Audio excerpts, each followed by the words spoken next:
नमस्कार दोस्तों। ठाणे के व्यापारी की पोस्टमार्टम रिपोर्ट आई। करीब 10 घंटे तक पानी में थी बॉडी।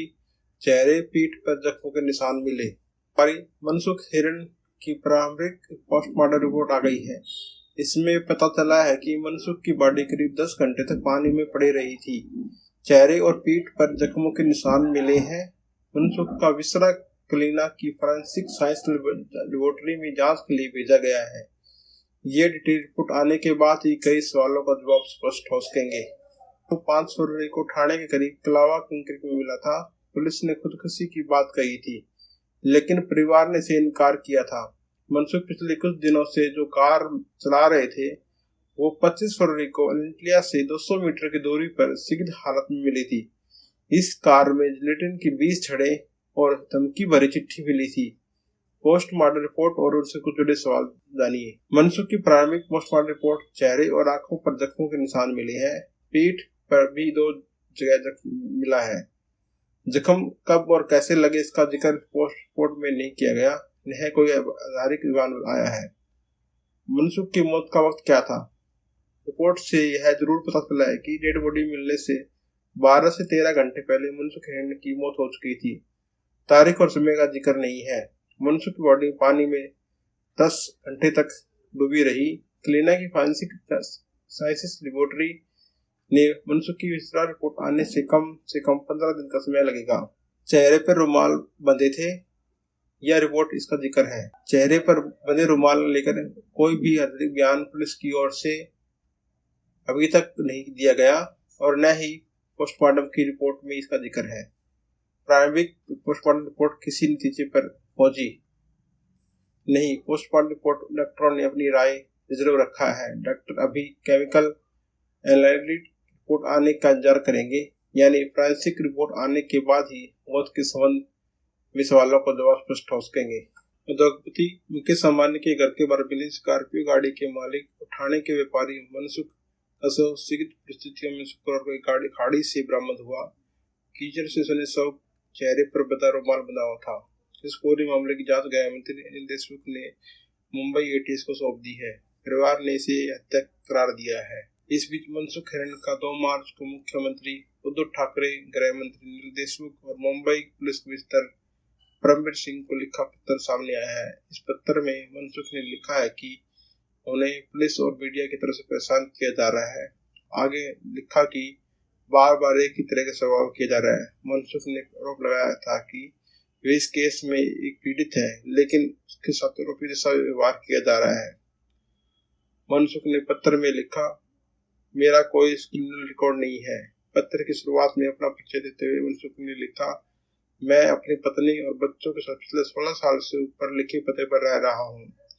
मेरी उम्र 46 साल की है और मैं कार एसेसरीज के बिजनेस से पिछले 21 साल से जुड़ा हूँ। मैं स्टाइल क्लासिक कार डेकोर नाम से शॉप चलाता हूँ। मैं एक शांति प्रिय व्यक्ति हूँ और मेरा कोई क्रिमिनल रिकॉर्ड नहीं है। 2018 में मैंने इस्तेमाल के लिए स्कॉर्पियो खरीदी थी।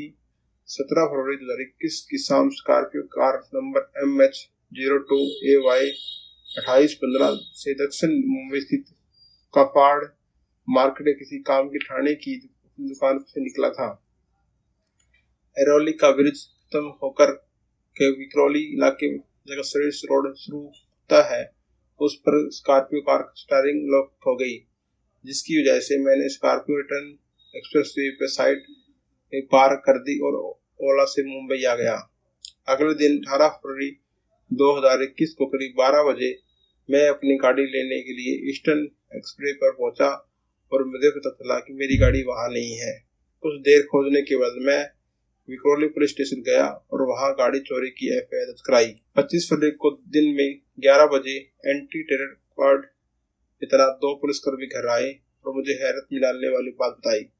उन्होंने बताया कि चोरी हुई स्कॉर्पियो के अंबानी के घर के बाहर बरामद हुई है। कुछ देर पूछताछ के बाद वहां से चले गए। अगले दिन यानी 26 फरवरी को शाम 4 बजे 4 पुलिसकर्मी मेरे घर आए और मुझे अपनी साथ विक्रोली पुलिस स्टेशन ले गए और सुबह 6 बजे तक रास्ते में रखा। इसके बाद उन्होंने मुझे घर पर ड्रॉप किया था। 27 फरवरी सुबह 11 बजे विक्रोली पुलिस स्टेशन से एक फोन आया। उसी दिन 3 बजे घाटपोकर पुलिस स्टेशन से एक कॉल आई इसके बाद 1 मार्च 2021 को मुझे नागपाड़ा एटीएस टीम ने बुलाया। इसी दिन क्राइम इंटेलिजेंस यूनिट के ऑफिस मुझे सचिन पाजी ने फोन कर बुलाया था। सभी जगहों पर बारी बारी से लगभग एक जैसे सवाल पूछे गए। एनआईए अफसर ने मुझे पूछताछ की और इससे बाद ज्वाइंट सीपी भामरे ने भी इसी सवाल पूछे। विभिन्न जांच एजेंसी द्वारा बार बार की गई पूछताछ जैसे मेरा सुकून डिस्टर्ब हुआ है। इस मामले में एक पीड़ित हूँ, लेकिन मुझे एक आरोपी की तरह ट्रीट किया जा रहा है। मुझे कई न्यूज पेपर वालों टी चैनलों के रिपोर्टर द्वारा बेवजह परेशान किया जा रहा है। सबसे हैरान करने वाला फोन कॉल एक रिपोर्टर ने किया। उन्होंने मुझसे बताया कि मैं इस केस में एक सस्पेक्ट हूँ, मुझे किसी के बारे में कोई जानकारी नहीं है। इसके बाद में मुझे लगातार परेशान किया जा रहा है। मैं पहले ही अपनी सारी सफाई विभिन्न जांच एजेंसियों दे चुका हूँ, इसके बाद मुझे लगातार परेशान किया जा रहा है। इधर मुकेश अंबानी की धमकी मामले जांच अब महाराष्ट्र एंटी स्क्वाड की तरफ से की गई। इस पहले केवल मनसुख हिरेन की मौत की जांच मुंबई महाराष्ट्र सौंपी गई थी। हम दोनों की मामलों की जांच एटीएस करेगी। अंबानी के घर के पास पिछली तरफ से एक स्कॉर्पियो बरामद हुई थी, जिसमें जिलेटिन की बीज चढ़ी थी, जिसके बाद 5 मार्च को गाड़ी के मालिक का शव बरामद हुआ था। एलेंटिया केस में नया मोड़, जिस कार में विस्फोटक रखा था उस व्यापारी का शव मिला। पुलिस ने खुदकुशी का दावा किया, पर मुंह पर बंधे थे 5 रुमाल। रिलायंस इंडस्ट्रीज के चेयरमैन मुकेश अंबानी के घर एलेंटिया के बाहर शीघ्र कार मिलने के केस में बड़ा मोड़ आ गया है। एलेंटिया से 200 मीटर दूर खड़ी जिस कार में जिलेटिन की 20 छड़ें मिली थी, वो कार कुछ दिन पहले ठाणे के व्यापारी मनसुख हिरेन के पास थी। क्लासिक मोटर्स की फ्रेंचाइजी चलाने वाले मनसुख गुरुवार से लापता थे और ठाणे के कलावा किंकरी के पास उनका शव मिला। पुलिस ने दावा किया उन्होंने किंकरी में खुदकुशी की है, लेकिन जांच के दौरान उनके मुंह पर 5 रुमाल बंधे मिले। इससे इस दावे पर सवाल उठ रहा है कि मनसुख का शव मिलने के बाद उसके परिवार ने भी खुदकुशी के एंगल पर शक जाहिर किया। मनसुख के मामले में कई पहलू सामने आए हैं। शव की बरामदगी, पुलिस का दावा। मनसुख की बॉडी कलावा कंकरी से निकाली गई। मुंबई के डीसीपी ने कहा मनसुख ने खुदकुशी की है। कराई बजाय अफसर मनसुख का कलेक्शन।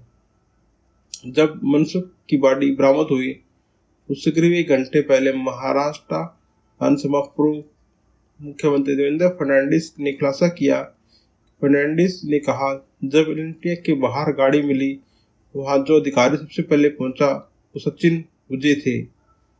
मुंबई क्राइम ब्रांच के वाकई अधिकारी सचिन मुझे के बाद पहुंचे थे। जांच के दौरान पता चला कि गाड़ी मनसुख के पास थी। उनके मोबाइल कॉल डिटेल का रिकॉर्ड निकाला गया तो पता चला पिछले साल जून के जुलाई में मनसुख सचिन मुझे के बीच बातचीत हुई। फर्नांडिस ने विधानसभा में इस बातचीत का सवाल उठाया। उन्होंने कहा कि मनसुख ने गाड़ी चोरी होने की बात कही थी, लेकिन सचिन मुझे सबसे पहले घटनास्थल पहुंचे थे। यह संयोग भी हो सकता है, लेकिन घटनाक्रम सवाल खड़ा करता है कि फर्नांडिस ने एनआईए जांच की मांग की है। फर्नांडिस ने जब यह मामला विधानसभा में उठाया तो महाराष्ट्र के गृह मंत्री अनिल देशमुख ने पोस्टमार्टम रिपोर्ट का हवाला दिया। उन्होंने कहा कि मनसुख की बॉडी पर चोट के निशान नहीं मिले, इसलिए इस केस को एनआईए को नहीं सौंपा जाएगा। देशमुख बोले कि मुंबई पुलिस सक्षम है और इसमें उसकी क्षमता विश्वास करना चाहिए। सचिन वजह पर सवाल उठे, पर उन्होंने कहा कार चोरी से पहले नहीं मिला। पुलिस अफसर सचिन वजह ने आरोपों पर कहा कि मैं मनसुख को जानता था, कई बार उनसे मुलाकात हुई थी। मनसुख ने ठाणे और मुंबई पुलिस कमिश्नर के पास शिकायत दर्ज कराई थी। कुछ पुलिस अफसर जर्नलिस्ट उन्हें परेशान कर रहे थे, पर मैं कार चोरी होने के बाद या उससे पहले उनसे नहीं मिला था। एलेंटिया के बाहर कार मिलने पर वहां जाने वाला मैं पहला शख्स नहीं था। गाम देवी की सीनियर पुलिस इंस्पेक्टर सबसे पहले पहुंची थी। इसके बाद ट्रांसपोर्ट डिपार्टमेंट के 2 अधिकारी और फिर डीसीपी पहुंचे थे। बता दें कि सचिन वजह मनसुख के पोस्टमार्टम के दौरान मौजूद थे। भाजपा ने उनकी मौजूदगी पर सवाल उठाए। मुंह पर 5 रुमाल बंधे थे, इससे मर्डर का एंगल आ गया। जिस वक्त मनसुख की बॉडी कंक्रीट से निकाली गई वो कीचड़ में लथपथ थी। उनकी शर्ट पूरी तरह से फट चुकी थी और जींस सलामत थी। जब जांच की टीम ने उनकी बॉडी को निकाला तो उनके मुंह पर 5 रुमाल बंधे थे। रुमाल बंधे मिलने के बाद शंका जाहिर की जा रही है कि यह खुदकुशी नहीं बल्कि मर्डर भी हो सकता है। परिवार ने मर्डर एंगल का फैक्ट बताई। मनसुख की पत्नी विमला हिरन ने खुदकुशी के एंगल को पूरी तरह नकार दिया है। उन्होंने कहा कि मनसुख जिंदा-दिल इंसान थे, वे खुदकुशी के बारे में कभी सोच नहीं सकते थे। खुदकुशी की बात अफवाह है और इसकी जांच होनी चाहिए। इसके बाद विमला ने बताया कि मनसुख को पुलिस ने पूछताछ के लिए बुलाया था और उसके बाद वह लौटे नहीं। कंदावली से किसी तावड़े का कॉल आया था, उसके बाद उसका फोन बंद हो गया। मनसुख ने इसी अधिकारी से मिलने की बात कही थी। परिवार के मुताबिक मनसुख के मोबाइल की आखिरी लोकेशन पालघर के विवार में मिली है, जबकि बॉडी ठाणे की कलावा किंकर में मिली। दोनों की लोकेशन के बीच काफी अंतर है। जब परिवार मनसुख की गुमशुदगी की रिपोर्ट दर्ज कराने पहुंचा तभी शव बरामद होने की सूचना पुलिस को मिली। शिनाख्त में बॉडी मनसुख की निकली। मनसुख कार के मालिक नहीं थे। महाराष्ट्र के गृह मंत्री अनिल देशमुख ने विधानसभा में बताया कि एलेंटे के बाहर जो कार मिली उसके मालिक का नाम सेम है। उन्होंने इसके इंटीरियर के मेंटेनेंस के लिए कार मनसुख हिरन को दी थी। जब सेम ने इसके लिए पेमेंट नहीं किया तो हिरन ने कार अपने पास रख ली थी। मनसुख ने पुलिस को बताया कि 17 फरवरी को शाम को वे ठाणे से घर जा रहे थे, तभी रास्ते में गाड़ी बंद हो गई। मनसुख को जल्दी थी इसलिए गाड़ी एलोडी ब्रिज के पास खड़ी सड़क के किनारे खड़ी कर दी। अगले दिन वे कार लेने गए तो वह कार नहीं मिली। उन्होंने इसकी शिकायत पुलिस से भी की थी। विवादों में रहे मुझे 12 साल बाद उर्दू सरकार में बहाल हुए। मुंबई में ख्वाजा यूनिस की पुलिस हिरासत में हुई मौत के मामले में सचिन वजय ने साल 2008 में इस्तीफा दिया था। वजय को यूनिस की मौत के मामले में 2004 में गिरफ्तार किया गया था। गिरफ्तारी के बाद सस्पेंड कर दिए गए थे। वजय पर यूनिस की हिरासत में मौत से जुड़े तथ्य छिपाने का आरोप था। हालांकि उर्दू सरकार बनने के बाद वजय करीब 12 साल बाद 7 जनवरी 2020 को फिर बहाल कर दिया गया। उन्होंने मुंबई पुलिस की क्राइम इंटेलिजेंस यूनिट का हेड बनाया गया। वजय अपने कार्यकाल के दौरान लगभग 63 एनकाउंटर में शामिल रहे। वजय वही शख्स है जिन्होंने अर्नब गोस्वामी के घर से अरेस्ट किया गया था। रिलायंस इंडस्ट्री के चेयरमैन मुकेश अंबानी के घर एंटिलिया के बाहर 25 फरवरी को एक स्कॉर्पियो विस्फोटक के साथ धमकी भरी चिट्ठी मिली थी। इस स्कॉर्पियो के मालिक मनसुख हिरन की शुक्रवार को लाश मिली। पुलिस ने कथित तौर पर उनके कलावा क्रीक में डूबकर सुसाइड करने की बात कही। वही परिजन का आरोप है कि उसकी हत्या हुई है, वो सुसाइड नहीं कर सकते। परिजन के मुताबिक मुंबई मनसुख की लास्ट लोकेशन पालघर जिले का विराक इलाका था, जबकि उनका शव ठाणे की खाड़ी में मिला था। दोनों लोकेशन में इतना अंतर कैसे हो सकता है? परिवार का आरोप है कि यह बड़ी साजिश है।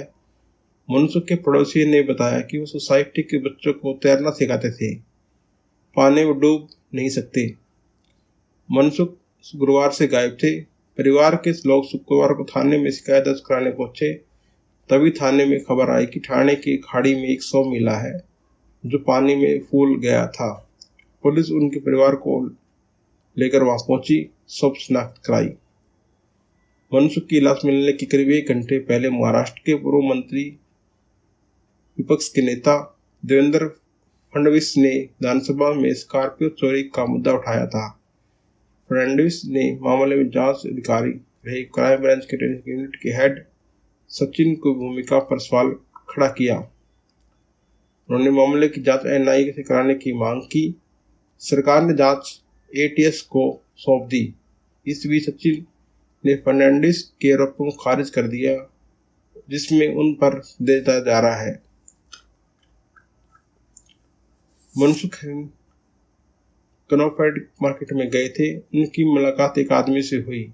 वह आदमी कौन था, इसकी जांच होनी चाहिए। इसके कुछ घंटे बाद ही मनसुख की कार चोरी हो गई। सचिन और मनसुख दोनों के बीच जून और जुलाई में 2020 में बात की गई थी। दोनों का घर ठाणे में है। मैं और मनसुख हिरेन ठाणे के रहने वाले हैं, इसलिए हम दोनों एक दूसरे को जानते हैं, लेकिन हाल फिलहाल में मेरी उनसे कोई मुलाकात नहीं हुई थी। क्रॉफर्ड मार्केट में मैं उनसे नहीं मिला था। उनकी कार चोरी हुई थी, तब भी उनसे नहीं मिला था। 25 फरवरी को मुझे अमानी हाउस के पास पहुंचने वाले अधिकारी थे। धमकी वाला पत्थर भी सबसे पहले उनके हाथ लगा। मामले की जांच भी उन्हें ही दी गई। इस तरह के कई इत्तेफाक संदेह पैदा करते हैं। मैं मौके पहुंचने वाला पहला व्यक्ति नहीं था। सबसे पहले गामा देवी थाने के वरिष्ठ पुलिस इंस्पेक्टर घटनास्थल पर पहुंचे थे। फिर ट्रैफिक अधिकारी पहुंचे, जिसके बाद डीसीपी जोन 2 BDDS की टीम अमानी हाउस पहुंची, जिसके बाद मैं अपनी क्राइम जांच टीम के साथ गया था। सचिन ने कहा, मनसुख को कई लोग परेशान कर रहे थे। API सचिन एलेंटेक की केस के पहले जांच अधिकारी थे। बाद में जांच का जिम्मा ACP नितिन को सौंप दिया गया। सचिन के मुताबिक ठाणे के कमिश्नर, मुंबई के पुलिस कमिश्नर मिलकर मनसुख की शिकायत की थी। मनसुख को कुछ पुलिस अधिकारी और मीडिया के लोग पसंद कर रहे थे। मनसुख हिरेन के लिए फर्नांडिस ने मांगी थी सुरक्षा। फर्नांडिस ने कहा कि मैंने मनसुख हिरेन को तुरंत सुरक्षा दे जाने की मांग की थी। आशंका जाहिर की थी उनकी जान को खतरा हो सकता है। अभी कुछ समय पहले उनकी डेड बॉडी मिली है। मैंने हाउस में कहा था कि इस मामले को NIA को भेजा जाए। इसे पूरा प्रकरण बहुत ज्यादा रहस्यमय हो रहा है। हमारी मांग है, जिस प्रकार के तथ्य सामने आ रहे हैं और इससे टेरर एंगल भी बताया जा रहा है, इस तरह के प्रकरण को NIA को हैंडओवर किया जाए। कौन? सचिन वाजे। साल 2003 में ख्वाजा यूनिस के नाम के शख्स की पुलिस ने हिरासत में मामले के सचिन साल 2008 में इस्तीफा दिया था। ख्वाजा यूनिस की मौत के मामले में साल 2004 में गिरफ्तार किया गया। गिरफ्तारी के बाद सस्पेंड कर दिए गए। यूनिस की हिरासत में मौत से जुड़े तथ्य छुपाने का आरोप है। उर्दू सरकार बनने के बाद तकरीबन 12 साल बाद उन्हें बहाल किया गया। मुंबई पुलिस के क्राइम इंटेलिजेंस यूनिट का हेड बनाया गया। साल 1990 के बैच के पुलिस अधिकारी वजह अपने कार्यकाल दौरान लगभग 63 मुठभेड़ का हिस्सा रहे हैं। इस साल सचिन वजह 20 से जिन्होंने अरविंद गोस्वामी के घर से अरेस्ट किया था।